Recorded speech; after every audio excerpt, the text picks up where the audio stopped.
Hello ನಮಸ್ಕಾರ, ನೀವು ನೋಡ್ತಾ ಇದ್ದೀರಾ ಇಂಡಿಯಾ ಫಸ್ಟ್. ನಾನು ರಕ್ಷತ್ ಶೆಟ್ಟಿ. ಈಗ ಹೆಡ್ಲೈನ್ಸ್. ಲೋಕದ 3 ಕಗ್ಗಂಟನ್ನ ಬಿಡಿಸುವಲ್ಲಿ ದಳಪತಿಗಳು ಸಕ್ಸಸ್ ಆಗಿದ್ದಾರೆ. ಹಾಸನದಿಂದ ಪ್ರಜ್ವಲ್ ರೇವಣ್ಣ ಮತ್ತೆ ಕಣಕ್ಕಿಳಿಯೋದು ಫೈನಲ್ ಆಗಿದೆ. ಕೋಲಾರದಲ್ಲಿ ಮಲ್ಲೇಶ್ ಬಾಬು ಸ್ಪರ್ಧಿಸೋದು ಖಚಿತವಾಗಿದೆ. ಸ್ವಾಭಿಮಾನದ ತವರಲ್ಲಿ ಎಚ್ ಡಿ ಕುಮಾರಸ್ವಾಮಿ ಸ್ಪರ್ಧಿಸೋದು ಪಕ್ಕಾ ಆಗ್ತಾ ಇದೆ.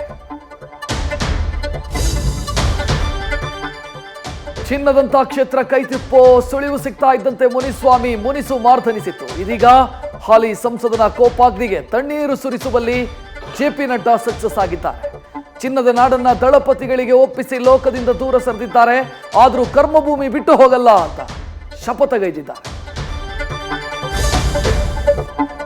ಬೆಣ್ಣೆ ನಗರಿಯಲ್ಲಿ ಭುಗಿಲೆದ್ದಿದ್ದ ಬಂಡಾಯದ ಬೇಗುದಿಗೆ ಬಿಜೆಪಿ ಭೀಷ್ಮ ಐಸ್ ಹಚ್ಚಿದ್ದಾರೆ.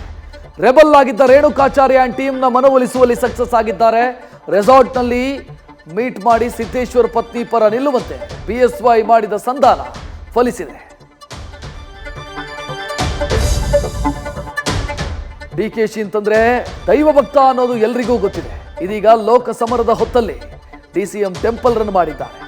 ಧರ್ಮಸ್ಥಳದ ಮಂಜುನಾಥನಿಗೆ ನಮಿಸಿ, ಕುಕ್ಕೆ ಸುಬ್ರಹ್ಮಣ್ಯನಿಗೆ ವಂದಿಸಿ, ಶೃಂಗೇರಿ ಶಾರದಾಂಬೆಯ ಮುಂದೆ ಈಡುಗಾಯಿ ಸಂಕಲ್ಪ ಮಾಡಿ ಕೊಲ್ಲೂರು ಮೂಕಾಂಬಿಕೆಗೆ ಶಿರಬಾಗಿದ್ದಾರೆ. ದೆಹಲಿ ಅಬಕಾರಿ ನೀತಿ ಹಗರಣದಲ್ಲಿ ಕೇಜ್ರಿವಾಲ್ ಇಡಿ ಬಲೆಯಲ್ಲಿ ಸಿಲುಕಿದ್ದಾರೆ. ತಮ್ಮ ನಾಯಕ ಜೈಲು ಪಾಲಾಗಿದ್ದಕ್ಕೆ ಆಮ್ ಆದ್ಮಿ ಕಾರ್ಯಕರ್ತರು ಸಿಡಿದೆದ್ದಿದ್ದಾರೆ. ದೆಹಲಿಯಲ್ಲಿರೋ ಪ್ರಧಾನಿ ಮೋದಿ ನಿವಾಸಕ್ಕೆ ಮುತ್ತಿಗೆ ಹಾಕೋದಕ್ಕೆ ಯತ್ನಿಸಿದ್ದಾರೆ. ಈ ಮಧ್ಯೆ ಜೈಲಲ್ಲೇ ಸಿಎಂ ಕೇಜ್ರಿವಾಲ್ ಆಡಳಿತ ಮಾಡ್ತಾ ಇದ್ದಾರೆ.